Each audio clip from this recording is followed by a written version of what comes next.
Chapter 3 of the Christmas Mystery. December 3rd. Joachim woke up early on December 3rd.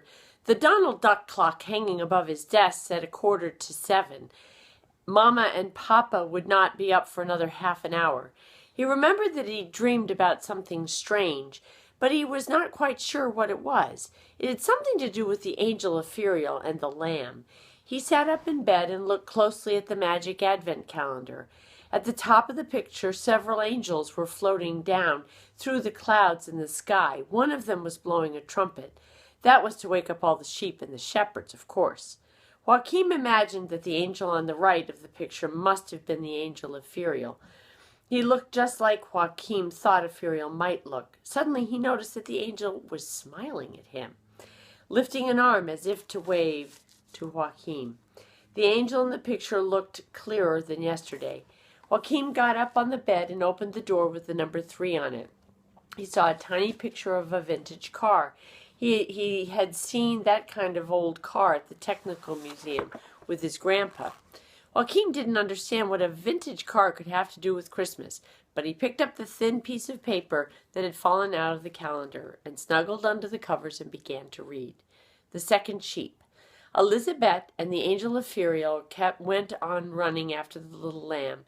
Soon they left the woods behind and were going down a narrow country lane, and in the distance thick smoke rose from a tall factory chimney. "There's a town," said Elizabeth. "That's Halden," explained the angel. "We're fairly close to Sweden." Suddenly they heard a clatter right behind them.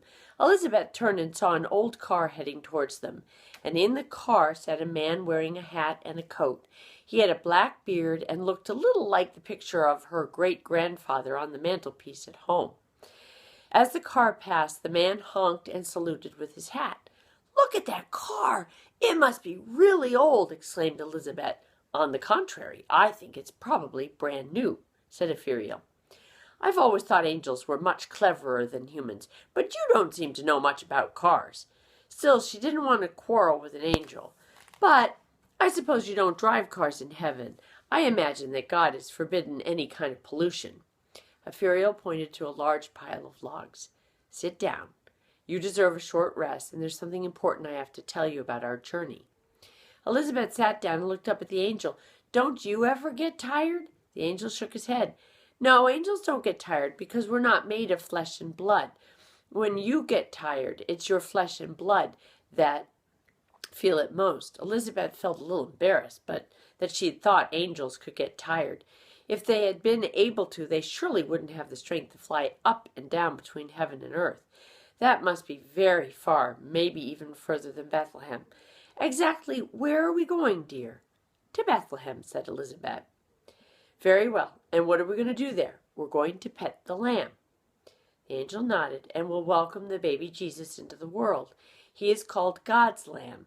That was because he was just as kind and as innocent as the little lamb's fleece is soft." Elizabeth shrugged. This was something she'd never thought of before. "But it's not enough just to travel to Bethlehem. We have to travel 2,000 years back in time. That's because when you started to run after the lamb, just about the length of time had passed since Jesus was born. We'll try to get there at the moment when the great wonder happens." "Isn't it absolutely impossible to run back in time?" Ephriel shook his head. "Not absolutely, no. Nothing is impossible for God. And I'm here as God's messenger, so practically nothing is impossible for me either. We have a small part of the long way behind us already. Down there you see Halden, and we're at the beginning of the 20th century after Jesus' birth. Can you understand that?" "I think so. And that means the vintage car wasn't so old after all." "No, it was probably brand new. I'm sure you noticed how proud the driver was when he honked his horn.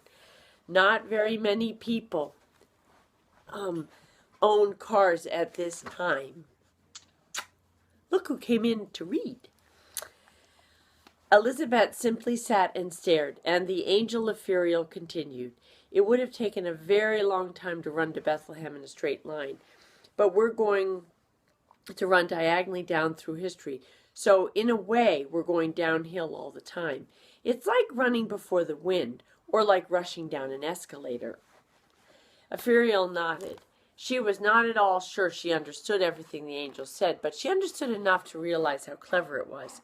How do you know we're at the beginning of the 20th century? He raised his arm and pointed at a gold watch. It was decorated with a row of shining pearls, and on it said 1916. It's an angel watch. It isn't quite as accurate as other watches, but in heaven we're not too particular about all those hours and minutes. Why not?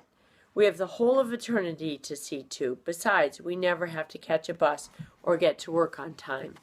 Now Elizabeth understood why the church clock had only struck 3, even though it had been 6 or 7 o'clock when she'd run out of the shop.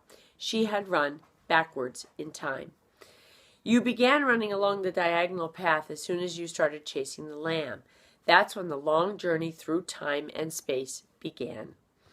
Another car approached from the opposite direction. It left such a cloud of dust and sand behind that it made Elizabeth cough. When the dust settled, she pointed to the road. There's our lamb again, but now there's a grown sheep as well.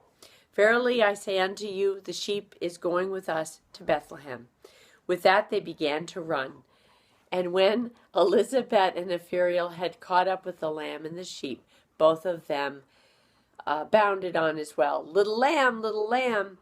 But the lamb and the sheep would not be coaxed into standing still. They were going to Bethlehem, to Bethlehem. They passed the outskirts of Halden. They paused for a moment and looked down at all the people walking in the streets and at the market. The ladies were wearing long, colorful cotton dresses and large hats.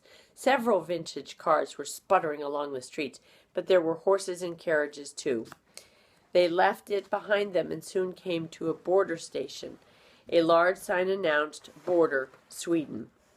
Do you think we'll be allowed to go into Sweden?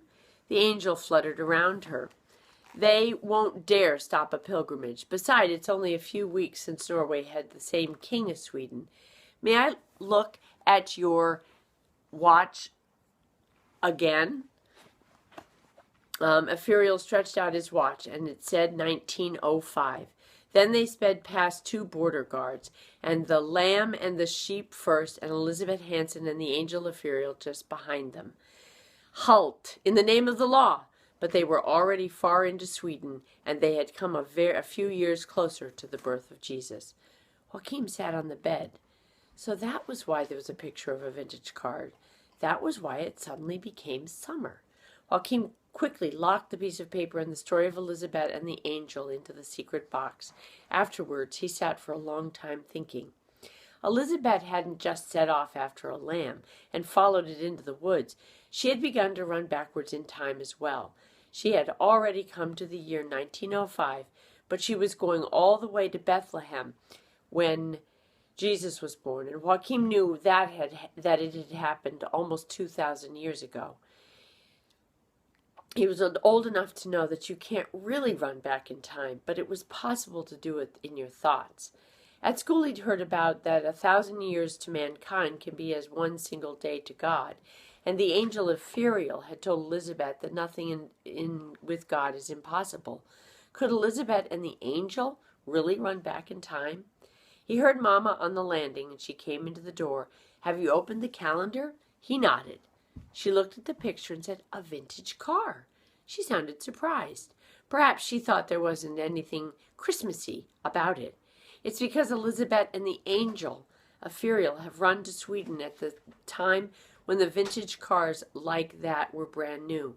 They're going to run all the way to Bethlehem. You're a real storyteller, said Mama, patting him on the head. Joachim felt a little tickle in his stomach when he thought about all the clever things he knew about, which Mama and Papa believed he was just making up. He decided something even cleverer. On Christmas Eve, he'd put together all the pieces of paper that had come from the magic calendar and placed the package under the tree. Then he would write to the best Mama and Papa in the world. This idea made him look forward to Christmas even more, but it wasn't always good to look forward to something. It could be boring, too, if you took too long a time to come. When he looked forward to something terribly exciting, it almost gave him a headache. That afternoon, Papa exclaimed that he still hadn't found his driver's license.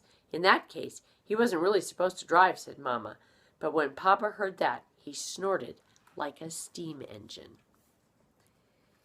And tomorrow we will read December 4th, which is Grandpa's birthday.